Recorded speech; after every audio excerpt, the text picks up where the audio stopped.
देखिए हमारे पास 10th class में चैप्टर नंबर फर्स्ट उसके 3 क्वेश्चन यहाँ पे दे रखे हैं। ठीक है, तो इन तीनों का सोल्यूशन मैं आपको करवाऊंगा। The length, breadth and the height of a room are 8 metre, 25 centimetre, 6 metre and 75 centimetre and 4 metre and 50 centimetre.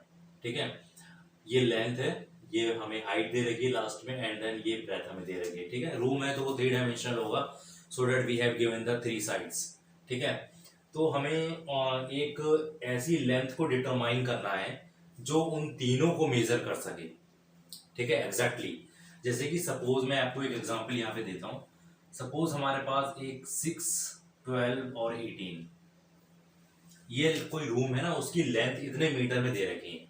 ठीक है, तो जनरली अगर मुझे कोई स्केल लेना है या कोई टेप लेना है, ठीक है, तो उसको मैं कैसे लूंगा कि सो डैट कि वो इन तीनों को मेजर कर सके।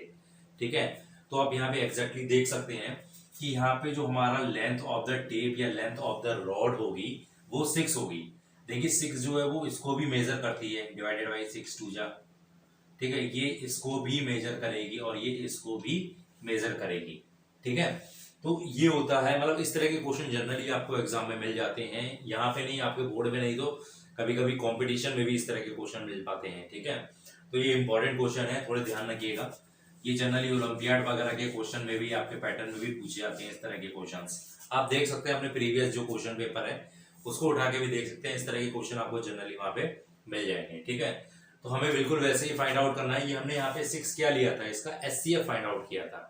ठीक है, तो जनरली हम यहाँ पे भी इसका एचसीएफ ही फाइंड आउट करेंगे, highest common factor find out करेंगे, and that will be exactly the longest rod. ठीक है, तो जैसे हम उसके लिए करेंगे क्या यहाँ पे सोल्यूशन, हम उसमें करेंगे क्या। ठीक है, जैसे कि हमारे पास यहाँ पे 8 मीटर और 25 सेंटीमीटर है, यानी 2 यूनिट दे रखे हैं। तो हमने इसको करना क्या है, हमारे पास जो लेंथ दे रखी है वो दे रखी है 8 मीटर प्लस 25 सेंटीमीटर। ठीक है, तो इसको हम 825 सेंटीमीटर में कन्वर्ट कर लेंगे। ठीक है, अब आपको ये समझा देता हूँ मैं कैसे आएगा। ये जो 8 लिखा है मीटर में 100 सेंटीमीटर होते हैं, तो 8 इंटू 100 कितना हो गया, 800 सेंटीमीटर। हमें इसको ना एक ही यूनिट में कन्वर्ट करना है।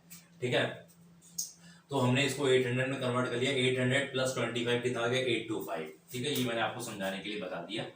फिर हमारे पास जो ब्रेथ दे रखी है दैट इज 6 मीटर और plus 75 centimetre.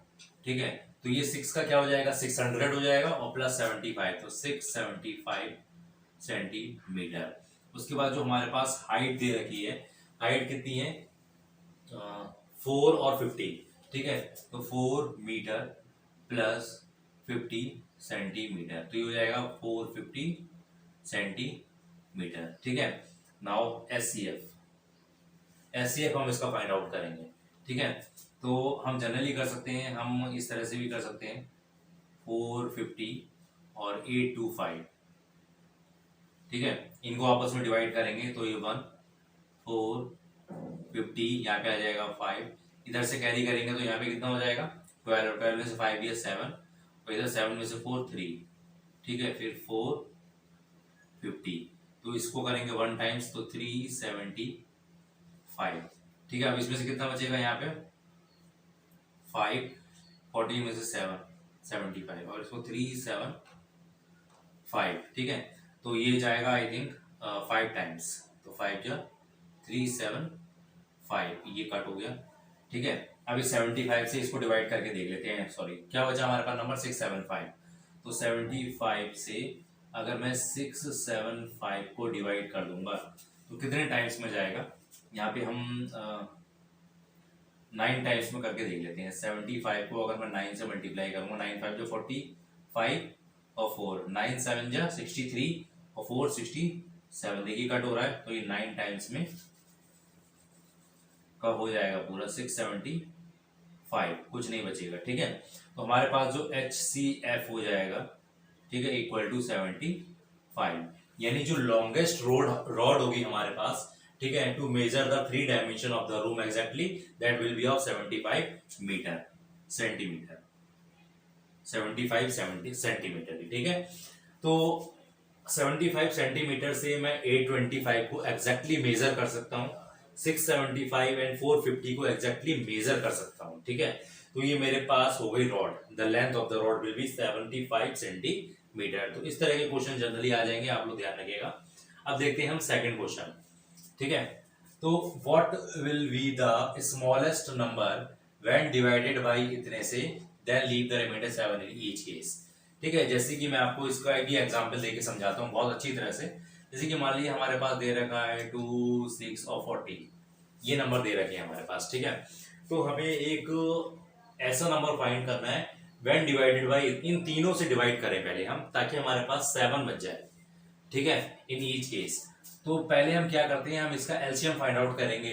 LCM find out करेंगे तो वही नंबर जो होगा वो इनसे डिवाइड होगा, ठीक है। जैसे अगर मैं यहाँ पे इसका एलसीएम फाइंड आउट करूंगा, ठीक है, तो वो जो एलसीएम जो होगा वो इन तीनों नंबर से डिवाइड होगा, ठीक है। जैसे कि सपोज दैट कि मैं यहाँ पे ले रहा हूँ 2, 1, 3 और 7, ठीक है। तो 3 और फिर 7 से कट हो जाएगा, ये 3 से लेंगे तो 1, 1, 7 और 7 से 1, 1, ठीक है। तो 7, 3 21, 2 42, ये 42 आ गया, ठीक है। तो 42 जो नंबर है वो 2 से भी डिवाइड है, 6 से भी डिवाइड है, 14 से भी डिवाइड है, ठीक है। तो इस तरह से हमें क्वेश्चन को यहाँ पे सॉल्व करना है, यानी हमें यहाँ पे क्या फाइंड करना है, इन तीनों का एलसीएम फाइंड करना है। फिर जो एलसीएम निकल के आएगा, ठीक है, उसमें हम 7 और प्लस कर देंगे, ठीक है। तभी तो इन तीनों से डिवाइड करने पर 7 बचेगा इन ईच केस। अब जैसे मान लीजिए इन तीनों से डिवाइड करने पर 6 बचता, 6 रिमाइंडर बचेगा, 6 नहीं, यहाँ पे हम ले देते हैं 5 ले लेते हैं, 5, ठीक है। तो 5 यानी 47, हमारे पास जो नंबर हो गया 47। अब मैं 2 से इसको डिवाइड करूंगा, ठीक है, 2 से करूंगा या फिर 2 से करूंगा या 6 से करूंगा या 14 से करूंगा। तो इस तरह से मैं इस नंबर को यहाँ पे चेक भी कर सकता हूँ, ठीक है। तो ये मैंने आपको समझाने के लिए बताया था कि जब भी इस तरह के क्वेश्चंस आएंगे यहाँ पे, तो वहां पे हम, वो तो मैंने एक एग्जाम्पल लिया था, ठीक है, उसमें कुछ गलत भी हो सकता है, नेवर माइंड, ठीक है। तो यहाँ पे हमें एक ऐसा नंबर लेना है कि हमें उसमें जो डिवाइड करेंगे तो 7 इन ईच केस बचेगा, ठीक है। वो तो हमने एक छोटा सा नंबर लिया था, ठीक है।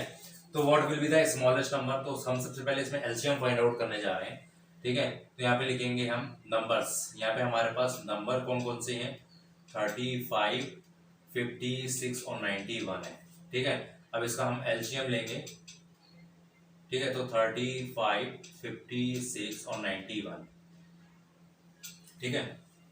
इनका अगर मैं एलसीएम लूंगा तो 7 से डिवाइड करके देखता हूँ, 7 5 जा, 7 8 जा 56 और 7 13 जा, ठीक है।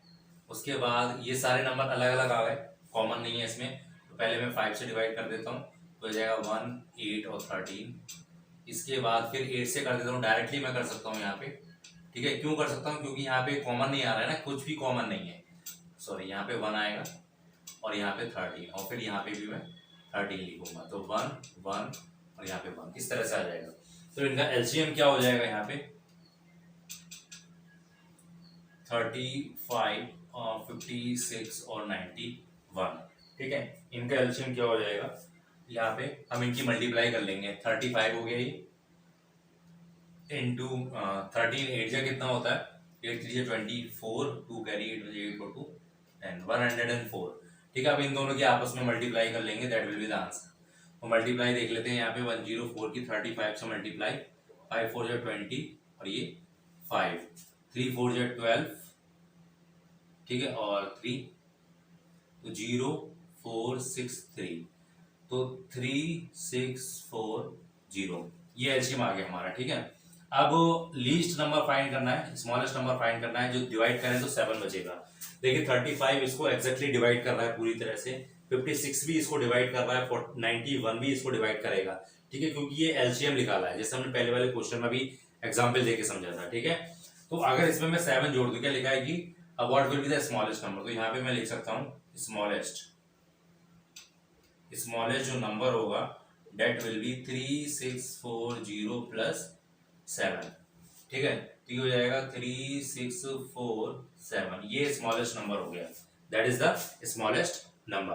तो इस तरह से मैं इस क्वेश्चन को यहाँ पे फाइंड आउट कर सकता हूँ, ओके। तो आई होप कि आपको ये क्वेश्चन बहुत इजीली समझ में आ गया होगा, ठीक है। अब मेरे पास ये 2 क्वेश्चन है, ठीक है, इनिशियली आई है 4 क्वेश्चन, ठीक है, ये 2 क्वेश्चन अलग अलग है। तो इस क्वेश्चन को मैं यहाँ पे रिमूव कर देता हूँ। आई होप कि आपको ये दोनों क्वेश्चन बहुत अच्छे से समझ में आ गए होंगे। बहुत ही सिंपल क्वेश्चन है एंड वेरी इजी ऑल्सो, ठीक है। Try to do the practice of these questions, ठीक है। तो अब देख लेते हैं, जैसे कि ये नेक्स्ट वाला देख लेते हैं, शो डैट की 1/√2 इरेशनल। ठीक है, तो आपको ये पता है कि √2 तो इरेशनल है, लेकिन हम वी डोंट नो डैट कि 1/√2 विल आल्सो बी इरेशनल और नॉट। ठीक है, तो हाउ वी कैन सॉल्व। तो इफ सॉल्यूशन में मैं लिख देता हूं, ठीक है, इफ पॉसिबल, ये आपको पता है ना, कॉन्ट्राडिक्शन से प्रूव होते हैं ऐसे क्वेश्चंस। ठीक है, if possible then let 1/√2 is rational. अगर पॉसिबल हुआ तो हम इसको ही मान सकते हैं कि 1/√2 एक रैशनल नंबर है। ठीक है, तो रैशनल है then 1/√2 it implies that 1/√2 is p upon q, ये हो जाएगा। ठीक है, where p q are integer, p q are integers and q is not equal to 0। ठीक है, अब मैं इसको उल्टा कर दूं, यानी रेसिप्रोकल ले लूं दोनों का, टेकिंग रेसिप्रोकल।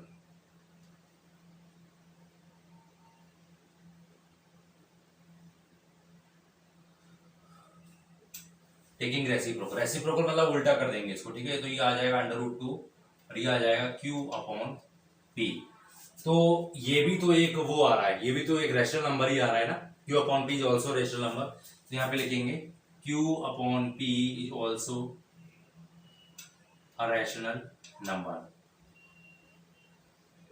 Rational number. लेकिन ये तो कॉन्ट्रडिक्शन हो गया, द फैक्ट दैट के √2 इज रैशनल इरेशनल। ठीक है, but this is contradiction the fact that √2 is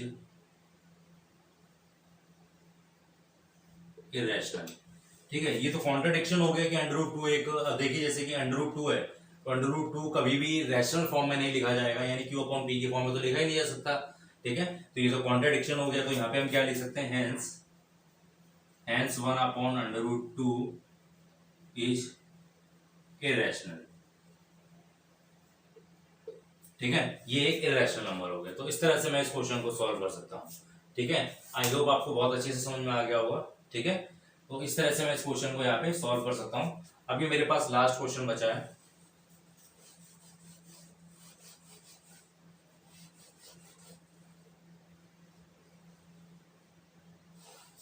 ये देखिए लास्ट क्वेश्चन मेरे पास यहाँ पे क्या लिखा हुआ है, ये भी बहुत सिंपल क्वेश्चन है। विच ऑफ द फॉलोइंग, ये हमारे पास दो क्वेश्चन दे रखे हैं, 35/50 एंड 77/210। तो हमें ये बताना है कि इन दोनों में से कौन टर्मिनेटिंग होगा और कौन टर्मिनेटिंग नहीं होगा। तो ये भी बहुत इजी है, बहुत सिंपल है। ठीक है, बस हमें इतना ध्यान रखना है कि कोई अगर नंबर हमें रैशनल नंबर हमें दिया हुआ है तो वो q अपॉन p की या p अपॉन q की फॉर्म में होगा। ठीक है, तो ये जो डिनोमिनेटर है इसके जो फैक्टर है वो 2 की पावर n इंटू 5 की पावर m की फॉर्म में होने चाहिए।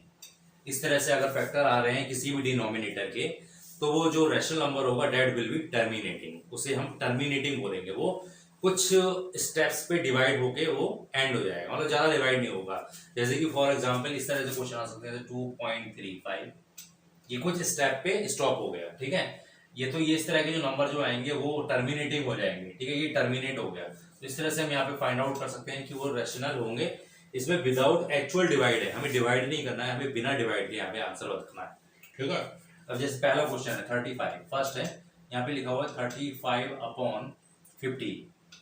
ठीक है, तो मैं 50 के फैक्टर करूंगा यहाँ पे, तो 50 इक्वल टू, तो यहाँ पे लिखूंगा 10 इंटू 5, और 10 को भी मैं क्या लिखूंगा 2 इंटू 5 इंटू 5, इस तरह से मैं यहाँ पे लिखूंगा। ठीक है, तो ऑब्जेक्टिव टाइप का एक क्वेश्चन है इस तरह से। ठीक है, और जल्दी से आंसर हम इसके बता सकते हैं। तो ये देखिए 2 और 5 के मल्टीपल में आ गया है यहाँ पे। ठीक है, तो दैट इज टर्मिनेटिंग, तो यहाँ पे हम लिख सकते हैं ये क्या हो जाएगा, टर्मिनेटिंग। सेकंड पार्ट देख लेते हैं, 77/210। आपको पता है 7 से कट हो रहा है, 7 11 जा 7 3 30, तो 11/30। अब 30 के फैक्टर करेंगे यहाँ पे, तो ये आ जाएगा 3 इंटू 10, और ये आ जाएगा 3 इंटू 2 इंटू 5। देखिए 2 इंटू 5 तो आ रहा है, लेकिन यहाँ पे 3 और एक्स्ट्रा आ रहा है। ठीक है, तो 3 नहीं आना चाहिए, हमारे पास सिर्फ 2 and 5 ही आना चाहिए, दैट्स वाई, तभी ये टर्मिनेटिंग होंगे, ठीक है, अदरवाइज ये नॉन टर्मिनेटिंग होंगे। तो यहाँ पे हम लिख सकते हैं कि ये नॉन टर्मिनेटिंग होंगे, ठीक है। इस तरह से हमारा क्वेश्चन आ गया। तो आई होप यहाँ पे हमने 4 क्वेश्चन लिए हैं, इन चारों क्वेश्चंस को आपको बहुत अच्छे से यहाँ पे क्लियर हो गए होंगे, ठीक है। अगर कोई डाउट है तो आप मुझे वो कमेंट बॉक्स में लिख सकते हैं, अपनी क्वेरी पूछ सकते हैं मुझसे, ठीक है। और इसके क्वेश्चंस को प्रैक्टिस करिए, इस तरह के क्वेश्चंस इंपॉर्टेंट है, ठीक है, आपके एग्जाम में भी आ सकते हैं। ये एमसीक्यू टाइप के क्वेश्चन है, ये छोटे छोटे क्वेश्चन है 1-1 नंबर में, या फिर आपको शो करने को भी आ सकते हैं कि prove that it will be a terminating without actual division. तो इस तरह से आप इसको यहाँ पे लिख सकते हैं, ठीक है। जैसे मैंने ये फैक्टर करे यहाँ पे, तो इस फैक्टर को आप इस फॉर्म में लिख सकते हैं, जैसे ये हो जाएगा 2 की पावर 1 और 5 की पावर 2, इस तरह से हो जाएगा। तो आप इसी तरह से प्रूव भी कर सकते हैं, तो hence it will be a terminating, ठीक है। तो इस तरह के क्वेश्चन आप इजीली सॉल्व कर सकते हैं यहाँ पे, ठीक है। If any doubt will be there then you can ask me in the comment box. Thank you.